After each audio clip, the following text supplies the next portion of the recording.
This is Basket Case Clubs, CPR Group's podcast where we turn basket case clubs into showcase clubs.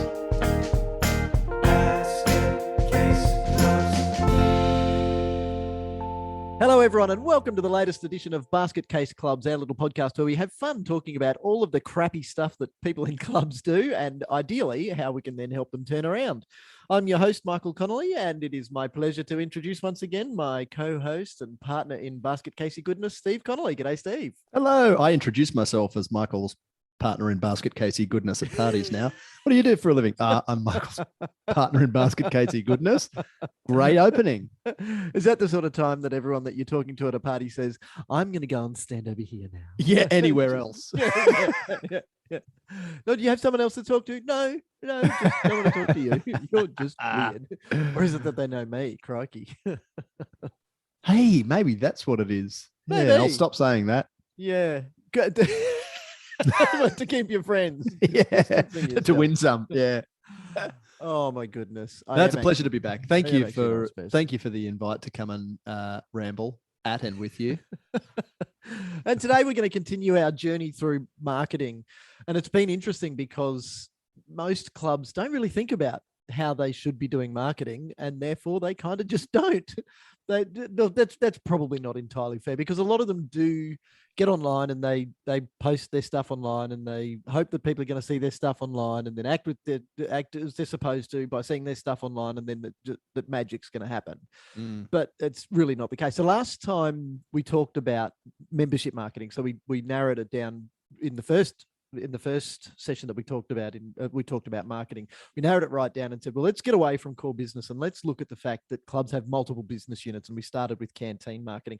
And that was interesting because really the most marketing that clubs do for their canteens is unlocking each side of the roller door, rolling it up and standing there with their arms folded, waiting for people to come to them, rather than saying, hey, this is actually a really good business unit. We've got some good stuff to sell. We've got some healthy meal options. We're going to give you a good dining experience. Plus, you don't have to go anywhere. So it's super convenient. And the pricing is usually pretty good. Better than competitive. It's usually pretty cheap. So why not market it? Why not say, hey, this is what we do? And then when we talked about marketing for members, the takeaway there is that it's what we do is not for everyone. We don't have to look at all 250,000 people in our local government area to say, we need to get in front of every one of them. And somebody, I think I mentioned to you, somebody had said to me at a session, our target market is everyone who has an email address. This is at that point where I was getting them to really narrow it down to say, what are the limiting factors? Is that when you pointed to them to the word target? That's our target. That little red thing in the middle. Yeah, and look, this has kind of been playing on my mind a little bit. This is going to sound a little bit off topic. I was up on the roof on Sunday, and this popped into my mind for some reason. Cleaning the leaves. For those of you who aren't long-term Basket Case Clubs listeners, it'll come as a great surprise that we sometimes go off topic. But those who haven't. So what was I doing on the roof? Cleaning the leaves out of the gutter. That's beside the point. But I don't know why it popped into my head at that time. But I was thinking back to that comment. No, everyone who has an email address is our target market. So what this couple of people had missed was that we were trying to look for what are the limiting factors, what narrows down who we can have. So when we talked about a football club, for instance, we can say, I think I mentioned the large football club that already has 1,000 playing members and they've got 5 fields. So if you take some reasonable maximum field carrying capacity members per field, numbers of 220 members per field, that'd give us a theoretical maximum of 1,100 members, which is only 100 more than we've got. But it's the limiting factor is the number of fields we've got and the carrying capacity of each field. That's a physical limiting factor. So this group, though, and this is why I was, because they were from an environmental society that was raising money for koala care, and I was blowing the gum leaves out of my gutter. And I thought, I wonder if the koalas would eat that one. That's why I was thinking about it. And then it came to me. Koala jerky. Why? Because someone tried. Yeah. Oh man. So that they were not advertising. They were not marketing for members in thinking about that and trying to say, hey, everyone who's got an email address is a target for us. They were targeting donors. So they were trying to get emails out to everyone. Now some might call that spam. They were trying to get emails out in front of everyone who has an email address to say, hey, you can give us money so we can do what we do. Okay. But still it's missing the point in saying there are some people, okay, they're assholes, but they just don't care about koalas.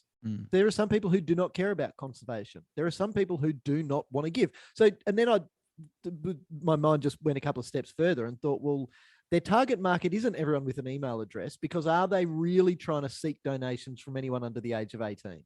Yes or no? And I would have loved to have had more time with them, but it was a very big group, and so I didn't get enough time with them specifically. And then they ended up having to leave quickly after the session ended. But had we had enough time to go through it, we could have narrowed it down and said, well, are you targeting donations from people under the age of 18? No. Okay, so what's the next age group up? 18 to 24. Who resides in that bracket? People who are just entering the workforce and are usually on fairly low incomes, and students who are always on fairly low incomes. And you know that our work with university students is it's got to be cheap or free, or we're not doing it. And so therefore they're working as hard as they can just to make ends meet so that they can put themselves through university. They're not necessarily going to go and donate to koalas. Okay, you might find some outliers in there that are going to donate to koala conservation. Great. But are they really your target? So what is the other thing for me, just quickly, that jumps into mind when you're talking about sending emails, cold emails to people with whom you've had no prior contact and you're seeking a donation, the first thing that jumps into mind is Nigerian prince. I know when I get an email seeking donations, my back is automatically up, and I'm really unlikely to even open the email, let alone follow the link, click to donate. It just, so again, no, I might open the email insofar as I'm going to scroll right to the bottom and find the unsubscribe link. Good point. Yeah, I've done that. And that's not to say that I'm not going to give to koala conservation, but I don't want to be interrupted in my time or my work time by something that was unsolicited. So not only finding your target market, but also actually strategically select your marketing vehicle or medium. And then your messaging as well, which is, so then when we get on to today's topic, which is how social media, I was going to say Facebook, but social media is bigger than Facebook. Now, the reason that I'm going to default to Facebook is while it isn't necessarily the social media, what's the word I'm platform of choice across all of society. I was thinking was something more like the prima donna of social media. That's the sort of word I was thinking. Didn't remember it. So it doesn't matter. The moment's past, Michael. Move on. It's not the princess of social media that it used to be, especially because it doesn't cover all age groups. But as far as club use goes, it's still the weapon of choice that we see, because it does target the right place, and the functionality for event promoting, for establishing groups, having control over who's in and out of those groups, the free ability to use posting, so the program, the systems that allow you to post at certain frequencies, and then you can post them across multiple platforms. Its connectivity, its ubiquitousness, it still does make it a good weapon of choice for clubs. It fits in the demographic. The people who are typically involved in active with not-for-profit organizations, anecdotally at least, in my experience, are most commonly on Facebook. That's their social media platform with which they're familiar. So these people, typically speaking, are probably not as au fait with TikTok, Snapchat, others that probably exist without me knowing about them yet. Well, they're going to be good at Facebook and Instagram probably, but they're not necessarily using them differently. They're probably just saying, oh yeah, push that to Instagram as well, rather than saying, well, actually, let's engage in a different way with more visual content, particularly more video content on Instagram. Yep. But yeah, you're right. So that's why we'll kind of default to Facebook. But what a lot of clubs are trying to do is look at social media, Facebook in particular, as this panacea of marketing, to say all we need to do is just post at a certain frequency. For some of them that are doing a good job, it's a couple of times a day. Really, you don't want to be going any less than once a week, because you're going to lose relevance, and people then won't know that they can rely on you to be posting your information there. but they're thinking that that's all that we've got to do, regardless of our frequency. That's all we've got to do, and then we will just have enough of everything that we want, whether we're marketing specifically for members or specifically for our other business units. So we're going to start promoting our merch that's available on social media, and that's all we need to do. But it isn't. And so the reason that it isn't, I want to take you back in time. We should get a time machine, Steve. If you were going to get a time machine, what would it be? I have no idea where you're going with this. Seriously, though.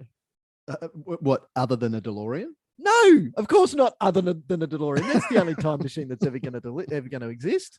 It's going to have a flux capacitor that's driven by garbage, and we're going to be able to go anywhere we want. Oh my God! You know it's going to be really funny if I just hear a noise out in the front yard, and my future self comes back in a flux capacitor driven time machine and walks in here and bitch slaps me upside the head, says, "Stop being an idiot." But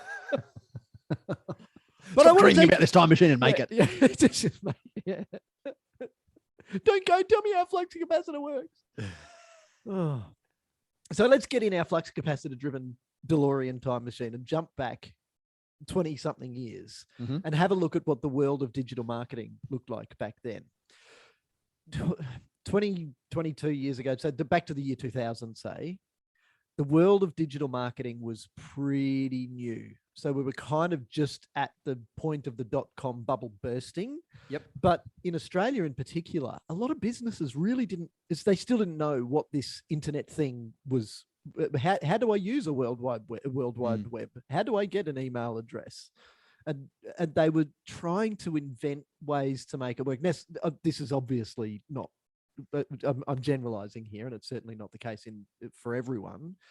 But a lot of small businesses in particular just saw it as, okay, well, I don't yet know how it's going to work. So what do we do in the meantime? Others thought, let's get online. Let's just get online. So they had a real shoot from the hip type approach to just getting online. Yep. And I suppose, now that I think about it, Steve, given that you're a bit younger than me, I'm probably schooling you up in olden days speak, telling you about what the world was like when you're still running around in nappies. Yes, I'm being nice. He's not quite that young.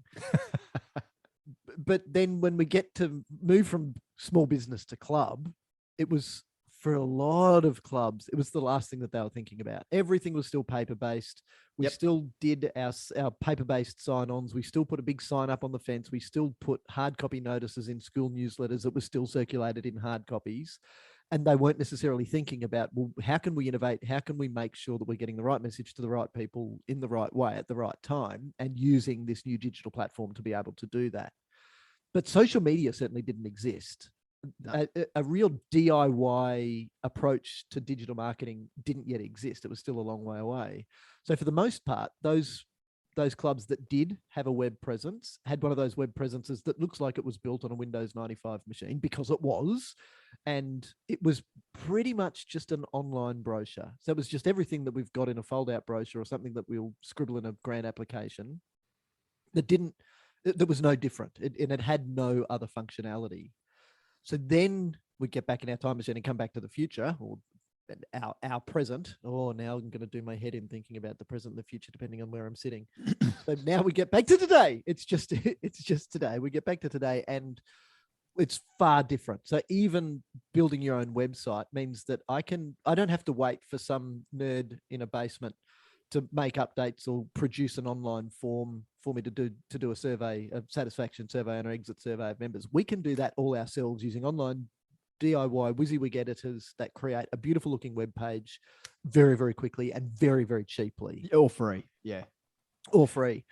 Plus then you draw a circle around your website and you've got all of the social platforms that sit around that. I was just going to say, let's stop halfway here from 2000. So let's say around 2010, 11. I think that's when I saw the most shoot from the hip.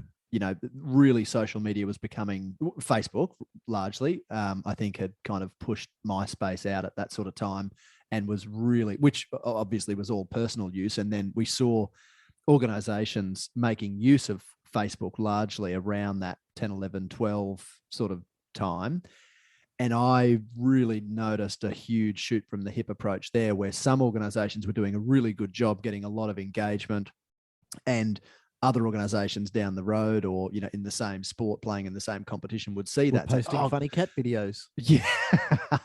No, well, they'd see an organization doing a really good job because that organization that was doing the good job had someone who knew what they were doing and they were taking a strategic approach. Yep. The other organization or organizations somewhat trying to piggyback off their success would as you say, taking that shoot from the hip approach, and they'd set up, the Facebook account. And then as they came along, they'd set up other social media accounts, like what was Google Plus. Is that what it was called? Yeah, that's right. It wasn't that long ago, Steve. So, Instagram and then Google Plus, which came and went. But organizations didn't take a strategic approach. So one of the things that I really wanted to just point to when you mentioned that shoot from the hip approach is organizations need to really understand what it is that they want to get out of their use of digital marketing, more broadly even than social media.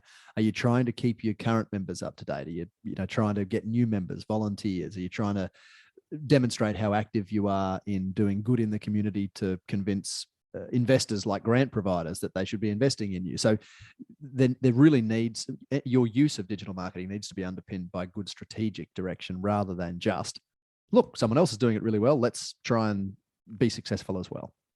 Yep. So what's interesting then, and you've probably nailed the timing. So from 2007 to 2013, probably that period in there was where the focus really started to shift from websites to social media. Yeah. But what I've seen that I still think is a bit of a problem is that I think far too many clubs, and it's typically clubs that have started since that time, don't have a web presence apart from their social media presence. So while they might that's do a really Facebook good point. really well, many of them don't have a website.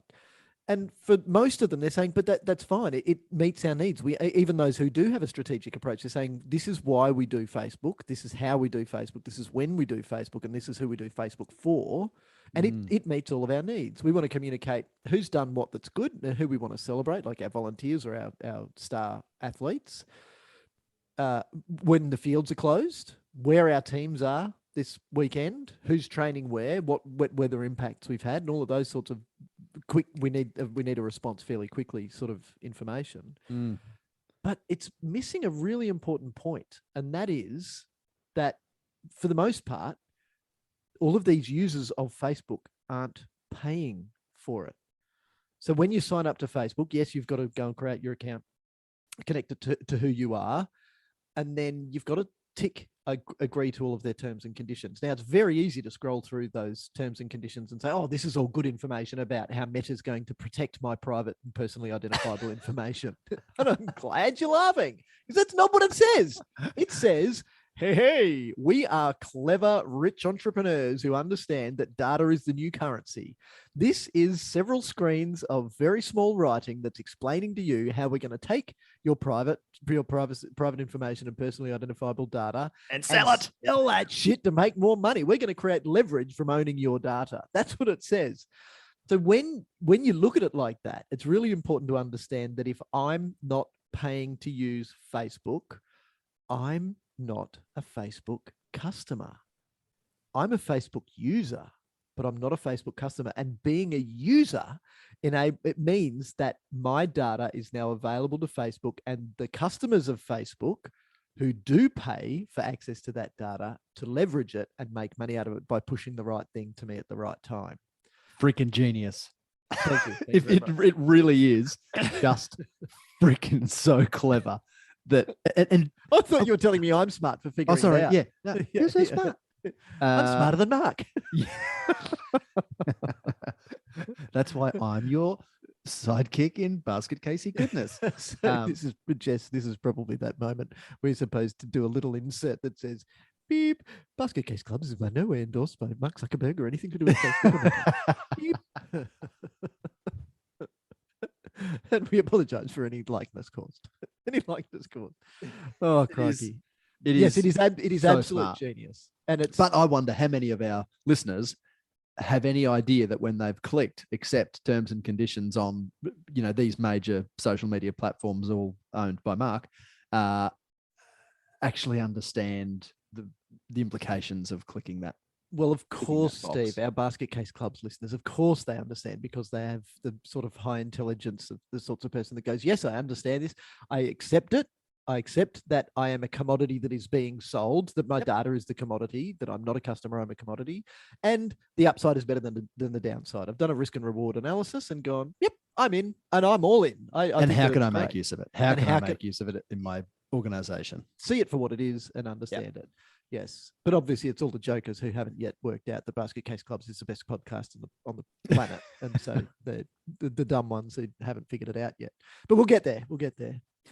Hey, maybe we should post an episode on Facebook. That's a good idea. We'll record a live one. Hey, I promise not to they're all talk record. about They're all alcohol. recorded live. They're just not. We haven't streamed them yet. Now, just for our listeners, yes, you will find links to all of our podcasts on social media and on our website. But back to the point about our website, the reason that I think that a website is still important and that it should not be overlooked by those clubs that don't have a website is because your website is one of, if not the only place online where you are still in control. So even in a Google search, if I Google your name, ABC Sports Club Incorporated at this location, you're still going to come up first in that list. But how you look and whether you come up first in that list is not up to you. It is entirely up to Google and their algorithms. Mhm. How your Facebook page looks, how your individual personal Facebook profile looks, how a Facebook group that you set up looks, how a Facebook event that you set up looks, is not up to you. Sure, the information that you put there is up to you, but it's not controlled by you how that is presented to your customers. And when Facebook then goes and changes things, do you have a say in that? No, of course not. Do you have a say in how you come up in the feeds of your followers? Of course not.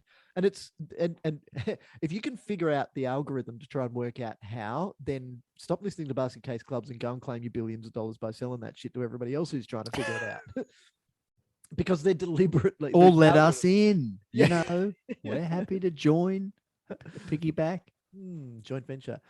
The only people who know how those algorithms work are the ones that write them and control them, and they work for Facebook and they work for Google. So the thing is about having your own website, it gives you a platform where you are still 100% in control, and that doesn't exist in the world of social media. So it's important to understand that. The other thing that having a website gives you is ownership of the domain. So I've become very suspicious if I'm looking for somebody to do some work around my house. And believe it or not, I will go to Facebook now. I will go to my local community Facebook group and say, hey, local community, I want to have some fencing work done at my house. Who have you used that is a good fencing contractor? Yep. And can they come and do my fence as well? That's where I'm going to go. But if old mate turns up and let's say his name is the same as my name and it's Mix Fencing, and his email address on the back of his truck is mixfencing@gmail.com. I knew where you were going with this. I'm probably not gonna do business with him because I'm going. I could go and start a mixfencing@gmail.com email address. Where's your bona fides, mate? It's 2022. We should have a level of consistency in our brand across all platforms, and owning our own domain name, I think, is very important. It demonstrates seriousness.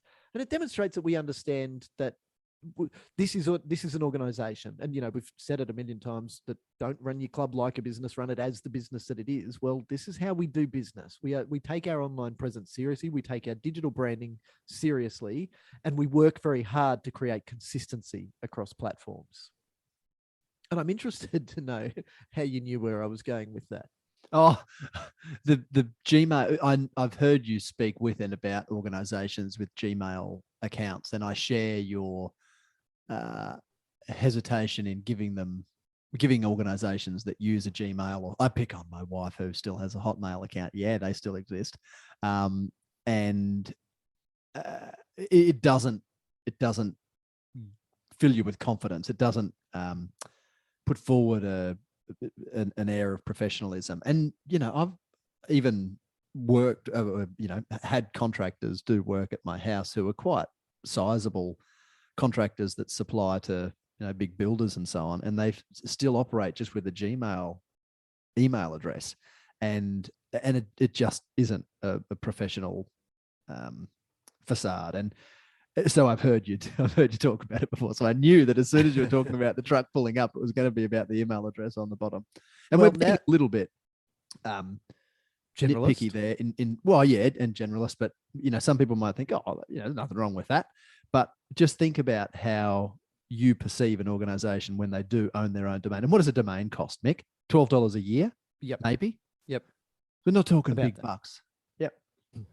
And it's interesting. I'm going to change my little bitch session there, Steve, because I'm now going to pick on Hotmail users because Microsoft closed Hotmail. I don't know when, and so now it all goes to Outlook.com instead. So that not only does it mean that I haven't got my own domain, and therefore I'm not necessarily taking this business seriously. I'm out of date with freaking Microsoft. So I still think that it's important to have your own web presence where you've got control and you can then post everything there that you need. Now, if you don't have the time to update it plus your social media, you probably still focus on social media because that's where the activity needs to happen. And that is, if that's where your customers are going, then that's where they're going to go and they're going to keep going there. But to be able to say, this is where we're putting all of our important information. So if we want to have a portal on our website where our members can go and access the documents before the AGM, for instance, we can circulate links through a closed Facebook group. But again, where's it hosted? And what control do we have over how long that stuff's going to be available? It is putting it in somebody else's hands. And I believe that those are fairly safe hands for the long term, at least the next few years, unless there's a nuclear strike on Southern California that blows up, Silicon Valley. I think that we're going to be okay, but you don't have control over it. And so if you want control over it and you want to be able to move things around and you want to be able to control access to things in exactly the way that you want to, then it's still a good idea to have that so that you've got your domain. Anyway, so that's important. But when we take that step back, it's important to think about what we're talking about here is marketing. I've also mentioned branding, and having a consistent online brand is really important. And this is serious, Steve. How often have you seen it that when you go and look at the same club, you might find several websites because somebody lost the password and we couldn't then go and shut an old one down. I know an organization who changed its name because it couldn't shut down an old website. Like, you got to take this stuff seriously. But then the name of the same organization appears differently on each of the three websites. So they might have their own website that they've got from a domain name. They might have some free service that they'd used, some Wix type thing that they'd used that was different. And then they might have had one that was through their provider from their state or national body.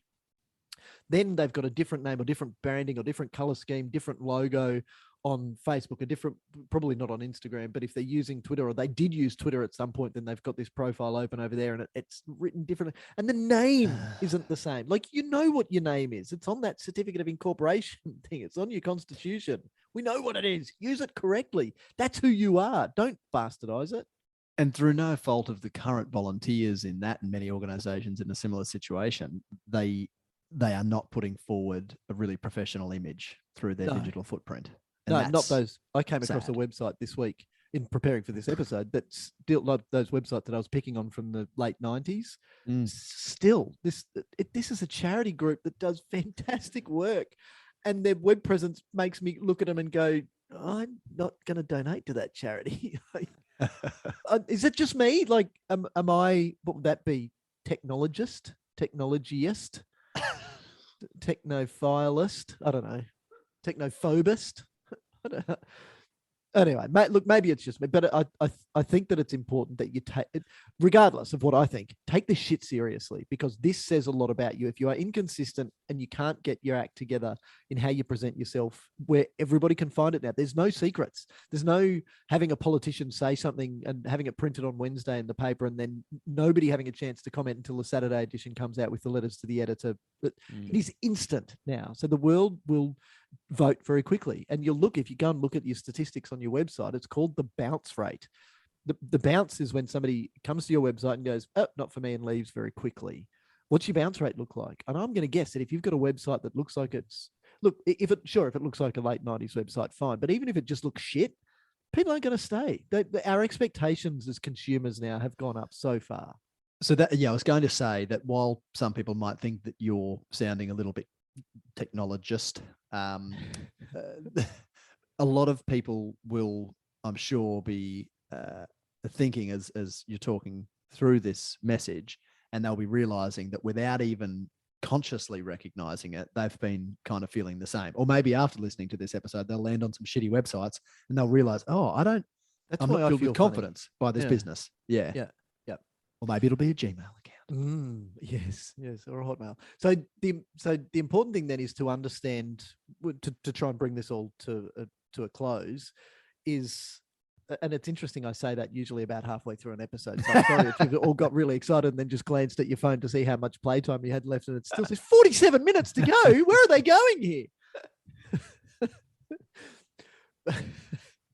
But it's important to understand what we're talking about. We're talking about marketing, digital marketing. And I think all too many people, to go back to where we started, all too many people try and use digital marketing, particularly Facebook in the club world, as let's just put some shit there and hope that that solves all of our problems. And then we'll get all the members that we want and sell all the shit from a canteen we want and sell all the merch we want, and we'll get all the sponsors that we want. And then everyone will know exactly what we're doing when we submit a grant application. We don't need to put anything in our application. Everyone will just know because it's just going to be there. And that's not how it works. It's not a panacea. It's not a silver bullet. It's not a magic wand that's just going to solve your marketing problems. And so that's why I'm going to introduce the definition of the word market that I ripped off from Geoffrey Moore. So those of you who have read any of Geoffrey Moore, the work that he's probably best known for is called Crossing the Chasm. And it talks about the technology adoption, innovation, life cycle. So it's a bell curve where it starts off with the innovators and the early adopters. So those are the people who are out there when we're talking specifically about technology. They're out there lining up in the middle of the night to get into the Apple store first thing in the morning to buy the new iPhone. Then you've got the early adopters, and the early adopters, they're not necessarily going to line up, but they will be the ones who have the shiny cover on their iPhone that has the little thing that demonstrates that, yes, this is actually an Apple device. This is not just, this is real, and I've got the blue one, so that demonstrates that it's the new inexpensive, and it's the big ones, so it says something about them. And then we get into the early majority, the late majority, and the laggards. And the laggards are the people in the market that you kind of typically forget about because, to continue the mobile phone analogy, they're the ones who are still using their Motorola flip phone or their old Nokia 5110 because it still goes. My oldest had a Nokia as his first phone, and he kind of got a little bit picked on at school because most of his friends had iPhones, early iPhones by that stage. But it wasn't really, it was more like, dude, like, all right, they're actually celebrating him a little bit because one of them said to him, Chris, the Titanic didn't sink because it hit an iceberg. The Titanic sank because it hit a Nokia, because that shit can be anything. But those are the laggards, and they're not going to get on the technology adoption life cycle because they don't really want to learn a new thing. But the important part of Geoffrey Moore's work is that it's not just a seamless transition from the early adopters into the early majority. So innovators to early adopters is a seamless transition, but then there's what he calls the chasm. So there's a gap that you've got to cross to be able to move from the innovators and the early adopters, the people who just get it and they're going to buy this shit anyway, into the major segment of the market, to the early and late majority. But in defining a market, he calls it a group of actual or potential customers. So, for instance, these are the people who do or might buy what we're selling. So in our case, that's sport, that have a common set of needs or wants and who reference each other when making a buying decision. That's a really important part of the definition, and who reference each other when making a buying decision. Now, yeah, Geoffrey Moore's talking about technology adoption here, but this works in the sporting market as well. And it's because of that last part. Marketing then is promoting your message in a way that connects to your market. But remember last time we talked about defining your market in as small as is viably possible, so that you know exactly where to target. Who are the people that are going to buy this? So who are our innovators and early adopters? And in our world, because we have those limitations that mean that 1,100 customers might be all we can service at one time, it's actually fairly easy to find them, and we'll probably find them in the innovators and early adopters, because there are enough people like us who have the value set that we have, who have the beliefs that we have, and want the same culture from a club that we want, that we can probably find enough there. But when thinking about marketing, you've got to understand that, yes, we're trying to get the message in front of the right people, but what's critical about it is that those people reference each other. So from a marketing perspective, what we should be trying to do when we're using digital marketing is not for our digital marketing to close the deal.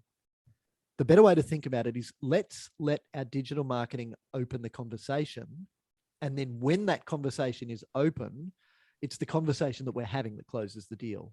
So it's an inbound inquiry comes in because of our marketing, but then it's how we handle that inbound inquiry that's going to differentiate between whether we make the sale, we don't make the sale. So just before we started, I shared a story with you about a meeting where I was last night, and one of the girls in the meeting said, "Oh, we had this new team has joined the club. Oh, that's fantastic. How did they find us?" And she said, "Well, I had somebody sent us an email, and when I contacted her to say, 'Hey, would you like to join our club?' and then she ended up joining our club and bringing a whole team." She said, "So why did you choose our club?" She said, "Because you were the only ones that wrote back." I put my head in my hands and said, "What the actual like?" So you can't try and generate inbound inquiries and then sit on them and do nothing with them. You've still got to action it. So it's really important that when you get an inbound inquiry, it's the word of mouth promotion that's going to close the deal. And that can be how we believe in our club and how we talk about our club and how we believe that you joining us is absolutely the best thing for you.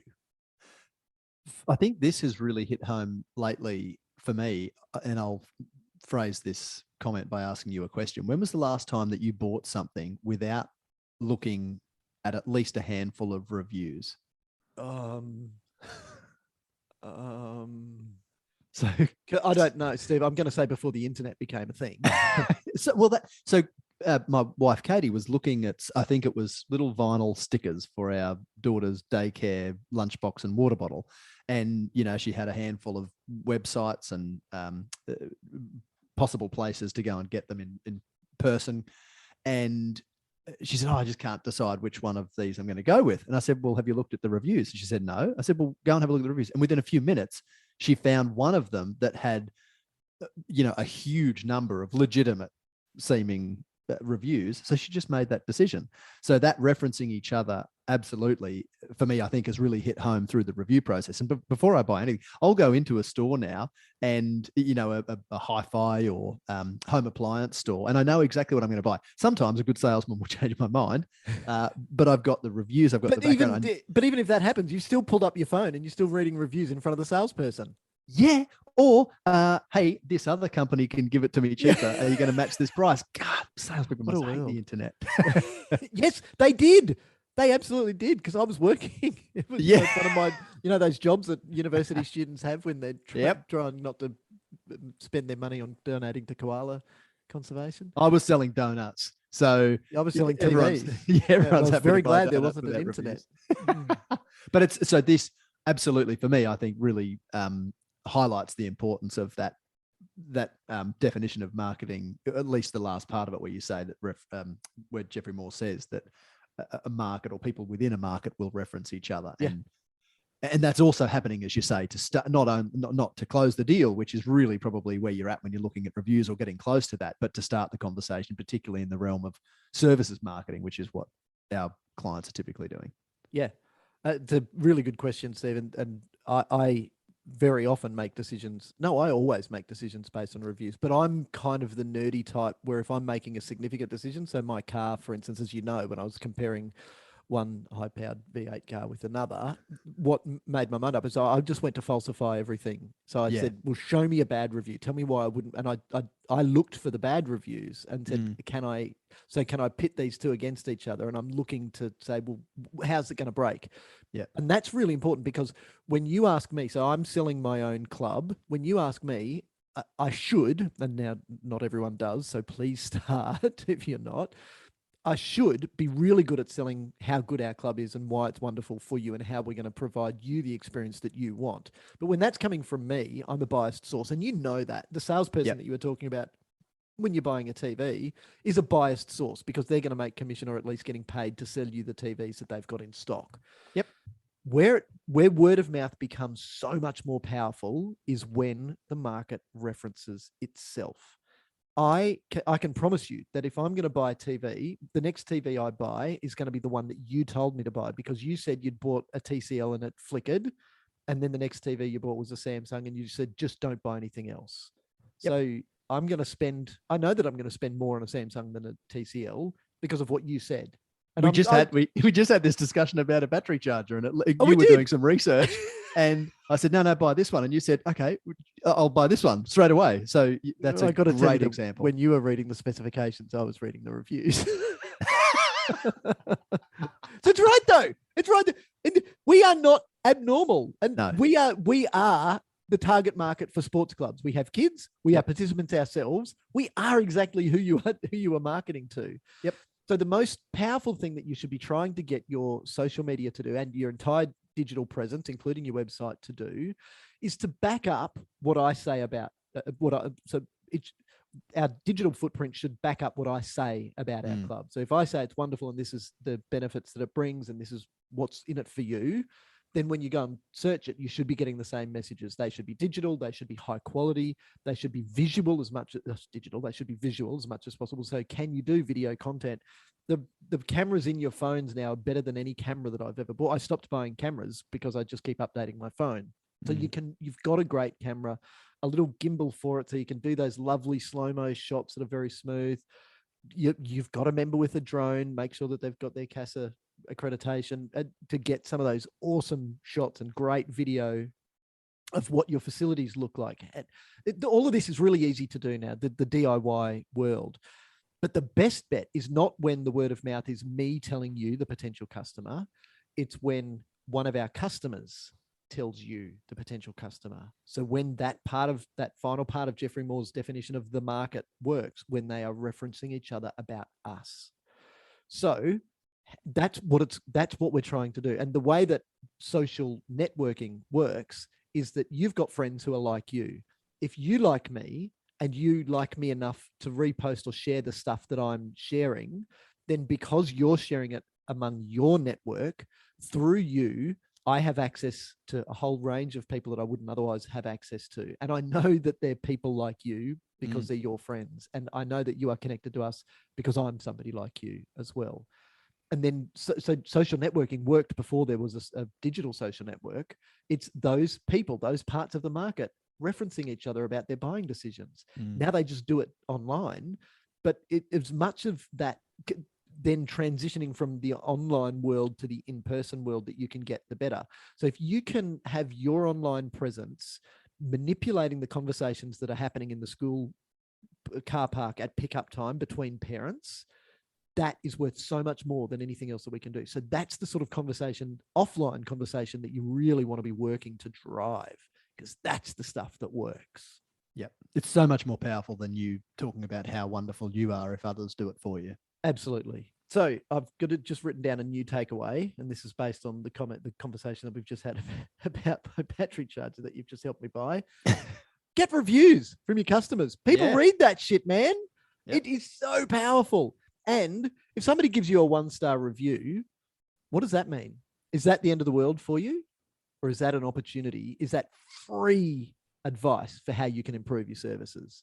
Your ability to comment on somebody's comment, to reply to somebody's comment, and to do so publicly, if somebody's had a bad experience and then you've fixed it, that can be even more powerful, a positive marketing tool for you than had they not had the bad experience in the first place. You remember the avocado, the Woolies? That's exactly what came to mind. Yes. Yeah. It happens all the time.